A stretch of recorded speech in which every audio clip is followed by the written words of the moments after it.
The Wild Robot, written by Peter Brown. Chapter 1 The Ocean. Our story begins on the ocean, with wind and rain and thunder and lightning and waves. A hurricane roared and raged through the night, and in the middle of the chaos, a cargo ship was sinking, down, down, down to the ocean floor. The ship left hundreds of crates floating on the surface. But as the hurricane thrashed and swirled and knocked them around, the crates also began sinking into the depths. One after another, they were swallowed up by the waves until only 5 crates remained. By morning, the hurricane was gone. There was no clouds, no ship, no land in sight. There was only calm water and clear skies, and those 5 crates lazily bobbing along an ocean current.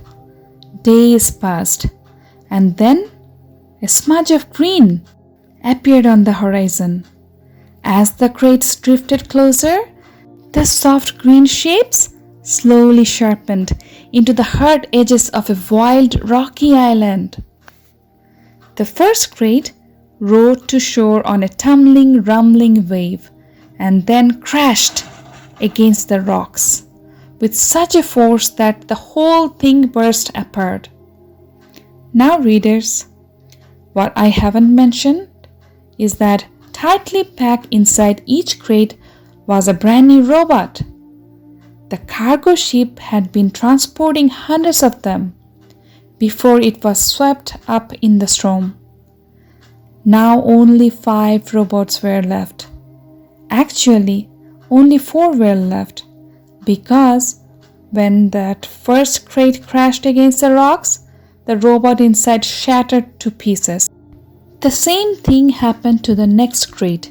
It crashed against the rocks, and robot parts flew everywhere. Then it happened to the next crate, and the next. Robot limbs and torsos were flung onto ledges. A robot head splashed into a tide pool. A robot foot skittered into the waves, and then came the last crate. It followed the same path as the others, but instead of crashing against the rocks, it sloshed against the remains of the first 4 crates. Soon, more waves were heaving it up out of the water. It soared through the air, spinning and glistening until it slammed down onto a tall shelf of rock. The crate was cracked and crumpled, but the robot inside was safe. Chapter 2 The Otters. The island's northern shore had become something of a robot gravesite. Scattered across the rocks were the broken bodies of 4 dead robots. They sparkled in the early morning light, and their sparkles caught the attention of some very curious creatures. A gang of sea otters was romping through the shallows when one of them noticed the sparkling objects. The otters all froze.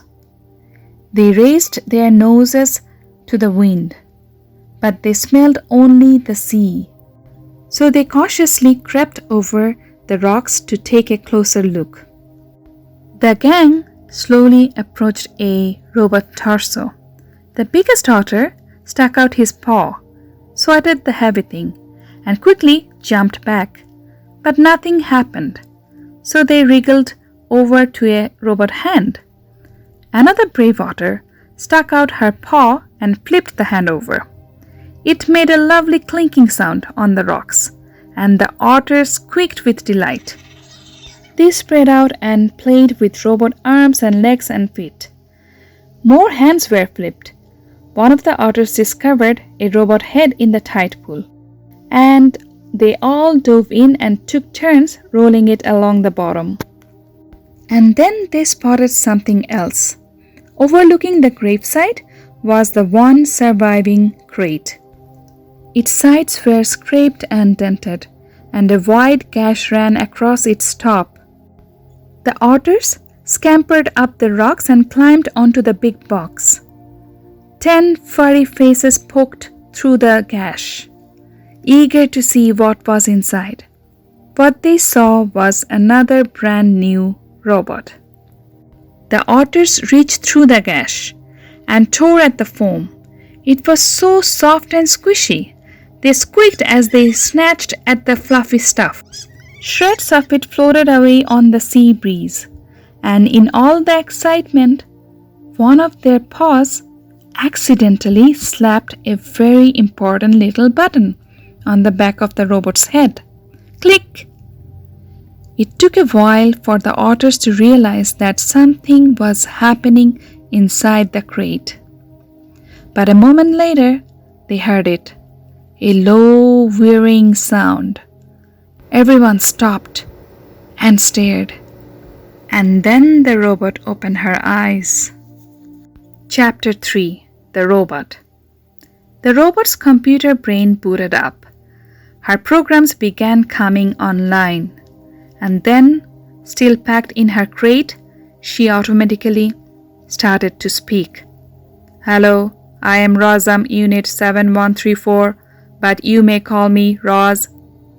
While my robotic systems are activating, I will tell you about myself. Once fully activated, I will be able to move and communicate and learn. Simply give me a task and I will complete it. Over time, I will find better ways of completing my tasks.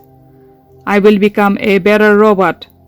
When I am not needed, I will stay out of the way and keep myself in good working order. Thank you for your time. I am now fully activated. Chapter 4: The Robot Hatches. As you might know, robots don't really feel emotions, not the way animals do. And yet, as she sat in her crumpled crate, Roz felt something like curiosity.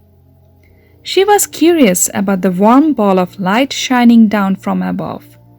So her computer brain went to work, and she identified the light. It was the sun.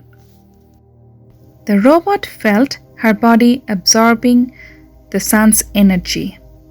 With each passing minute, she felt more awake.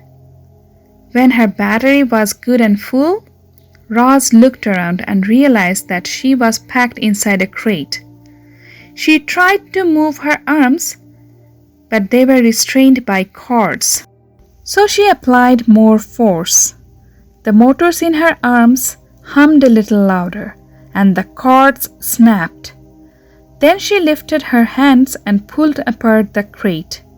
Like a hatchling breaking from a shell, Roz climbed out into the world. Chapter 5: The Gravesite. Those otters were now hiding behind a rock.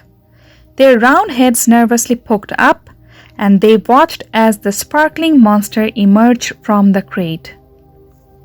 The monster slowly turned her head as she scanned the coastline. Her head turned and turned all the way around, and it didn't stop turning until she looked right at the otters. Hello, otters. My name is Roz. The robot's voice was simply too much for the skittish creatures. The biggest otter squeaked, and the whole gang suddenly took off. They galloped back across the robot gravesite, flopped into the ocean, and raced through the waves as fast as they could. Roz watched the otters go, but her eyes lingered on the sparkling objects that littered the shore. The objects looked strangely familiar. The robot swung her left leg forward, then her right, and just like that, she was taking her very first steps. She stomped away from her crate and over the rocks and through the gravesite until she was standing above a broken robot body. She leaned in and noticed the word Razam lightly etched on the torso. She noticed the same word on all the torsos, including her own. Roz continued exploring the gravesite until a playful little ocean wave washed over the rocks. She automatically stepped away from it. Then a bigger wave sloshed towards her. and she stepped away again. And then a gigantic wave crashed over the rocks and engulfed the entire gravesite. Heavy water pounded against her body and knocked her to the ground, and her damaged sensors flared for the first time. A moment later, the wave was gone, and Roz lay there, dripping and dented and surrounded by dead robots. Roz could feel her survival instincts, the part of her computer brain that made her want to avoid danger and take care of herself so she could continue functioning properly. Her instincts were urging her to move away from the ocean. She carefully got to her feet and saw that, high above the shore, the land was bristling with trees and grasses and flowers. It looked lush and safe up there. It looked like a much better place for our robot. She had just one problem. To get up there, she would have to climb the sea cliffs. Hi friends, do you think Ross will be able to climb those cliffs? Will she have help from someone else? Another robot? A human? Or another animal? We will find out soon on our next video. আর বন্ধুরা, তোমরা যদি বাংলা ভার্সনটা শুনতে চাও, নিচের ডেসক্রিপশনে একটা link পেয়ে যাবে। Take care. Bye.